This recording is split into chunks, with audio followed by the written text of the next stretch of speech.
Bonjour à tous.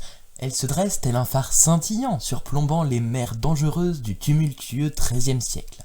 C'est la première régente de l'histoire de France, une personnalité hors du commun et qui fera briller d'éclat cet imprévisible temps des croisades que je vous présente aujourd'hui.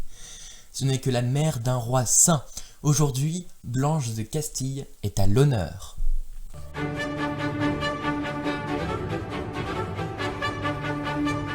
Éloi Sainteau sur deux Sécours.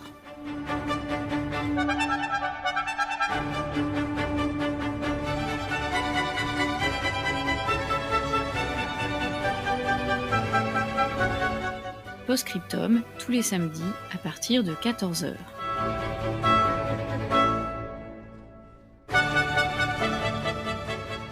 Blanche de Castille voit le jour, vous l'aurez compris, en Castille, en l'an de grâce 1188. Elle est la descendante directe d'une des femmes les plus illustres de l'Europe médiévale, c'est la petite-fille d'Aliénor d'Aquitaine. Donc Aliénor d'Aquitaine, duchesse d'Aquitaine, reine de France, reine d'Angleterre, ce qui donne d'emblée la prestigieuse lignée de Blanche. À cette époque, c'est une Espagne déchirée entre petits royaumes et conflits religieux. 5 royaumes catholiques, dont la Castille, occupent le nord de la péninsule ibérique, tandis que la moitié sud est occupée par des musulmans, les Almohades venus d'Afrique, et qui ne badinent pas en matière de religion. Blanche est donc née dans ce contexte particulier de guerre de religion. C'est au demeurant une petite fille rieuse, charmante et très intelligente. Avec un teint de porcelaine et une belle chevelure blonde, elle est élevée dignement avec les sœurs cisterciennes de Las Huelgas. La cour de Castille que Blanche connut fut certainement l'une des plus fastueuses de toutes les cours d'Europe. Elle attire d'ailleurs l'Europe entière par sa richesse. On y trouve des Italiens, des Anglais, des Français, des Hollandais. Il faut dire que la mère de Blanche de Castille tient de sa mère même, Aliénor. Quant à l'organisation de fêtes luxueuses, de grandes réceptions, et le goût des arts et des belles choses, la poésie chevaleresque, la musique, les plats raffinés et de belles tenues. La petite Blanche nage dans cette culture noble et quintessentielle. Cependant, le devoir vient obscurcir son destin. Elle a 12 ans lorsque l'on décide de la marier au fils du roi de France Philippe Auguste, le jeune Louis VIII. Elle est d'un seul coup catapultée dans le monde des affaires et du pouvoir pour devenir la reine du plus puissant royaume au monde. Le problème, c'est qu'à ce moment-là, Philippe Auguste, roi de France, est excommunié, et par conséquent, aucun mariage ne peut être célébré sur le territoire français.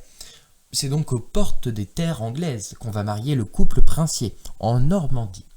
Le mariage de Blanche est très simple, et n'a rien d'un fastueux mariage princier. En revanche, ce qui fait la singularité de cet étonnant mariage, c'est que Blanche et Louis s'aiment beaucoup, et de plus en plus. Cela déconcerte d'ailleurs la cour de France, qui n'est pas habituée à tant d'amour, surtout lorsqu'on sait combien les mariages du roi Philippe auront été laborieux, et Dieu sait si l'amour n'y était pas présent. À l'issue de ce mariage donc, Blanche découvre ce qui est la plus grande capitale d'Europe, Paris, qui à cette époque, en 1200, compte à peu près 100 000 habitants, une ville marchande en pleine expansion. Paris est un chantier à ciel ouvert où se dessine trait après trait le château royal du Louvre et où s'élève pierres après pierres la majestueuse Notre-Dame. Un spectacle saisissant, vous en conviendrez, pour notre petite Castillane de 12 ans seulement. Mais en dehors de son mariage avec son bien-aimé Louis, Blanche se sent esseulée dans le sombre palais de la cité. La cour de France est à l'image de son roi, austère, ennuyante au possible, livide. Tout cela est bien loin de ce qu'aura connu jusque-là Blanche en Castille. Dans la maison du roi, point de fête, point de musique ni de poésie. Le roi n'aime pas ça. Ce dernier, qui n'a d'ailleurs aucune conversation, préfère s'occuper des affaires du royaume. C'est un roi dont la vie est entièrement dévouée à la couronne et à son devoir. Étant presque adultes, nos deux jeunes amoureux tentent donc de vivifier la cour de France qui se mortifie et de lui rendre son éclat. Ils embauchent des troubadours, organisent des fêtes et étant tous deux très cultivés, ils invitent des philosophes, des poètes et entament une collection incroyable de manuscrits somptueusement enluminés. C'est vraisemblablement un duo dynamique qui participe au renouveau de la cour capétienne. Un événement déclencheur, cependant, vient assombrir le tableau. Le 14 juillet 1223, le beau-père vieillissant meurt. C'est le destin inéluctable d'une princesse, devenir reine à son tour. Le 6 août de la même année, Louis VIII est sacré roi à Reims et Blanche de Castille, reine de France.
Toute la beauté de l'harmonie fin 15e.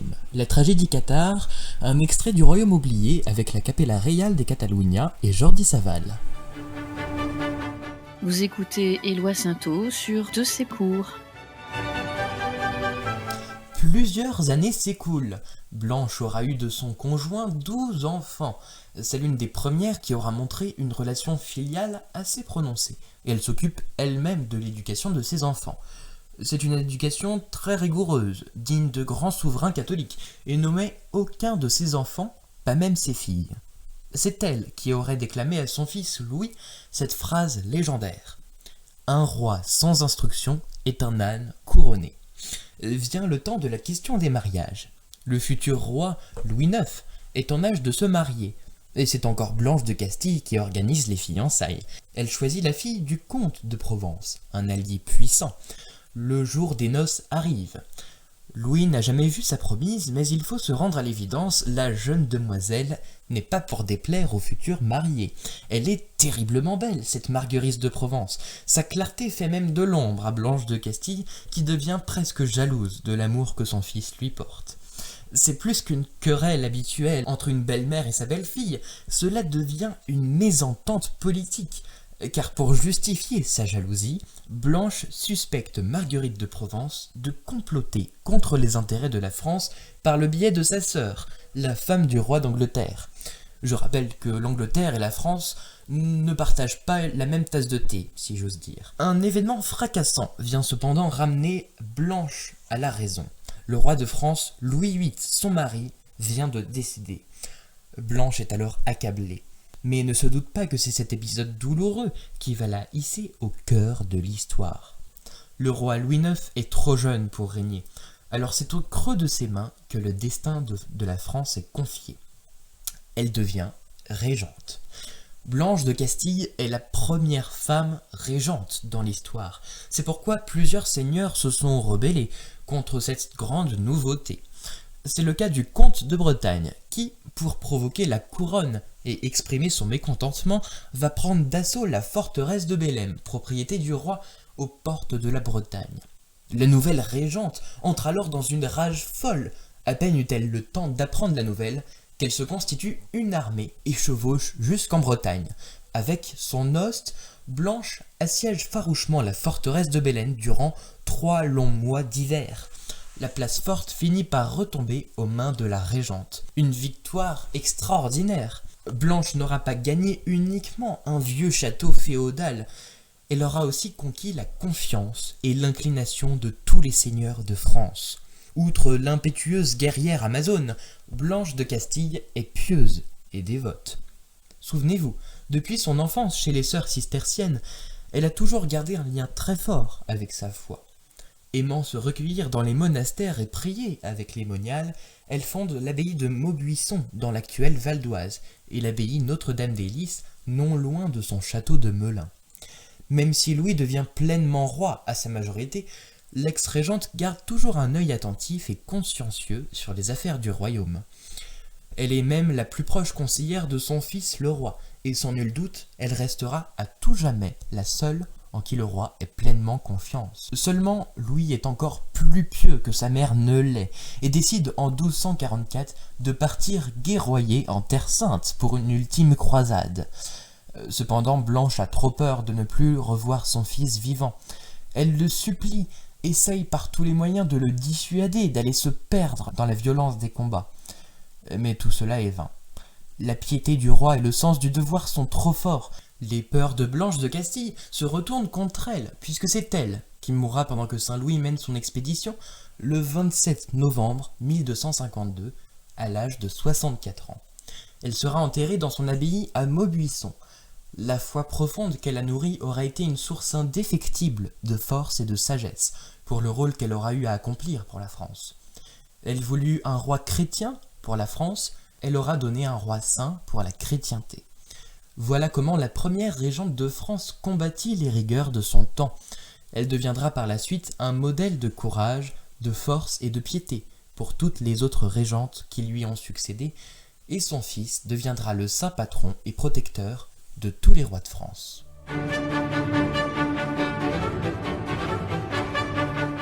C'était Postscriptum avec Éloi Saintot.